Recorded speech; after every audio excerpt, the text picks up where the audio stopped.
চট্টগ্রামের পতেঙ্গায় আগুনে পড়ল সয়াবিন তেল কারখানার একটি গুদাম। সকালে 10:30টার দিকে দাদা গ্রুপের পরিশোধন প্ল্যান্টের গুদামে এ আগুন লাগে।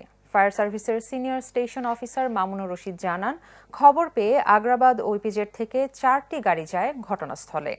কয়েক ঘন্টার চেষ্টায় নিয়ন্ত্রণে আসে আগুন, তবে পুড়ে যায় বেশ কিছু তেলের বোতল ও কার্টন। প্রাথমিকভাবে অতিরিক্ত তাপ থেকে আগুনের সূত্রপাত বলে ফায়ার সার্ভিসের ধারণা। অগ্নিকাণ্ডে হতাহতের কোনো খবর পাওয়া যায়নি।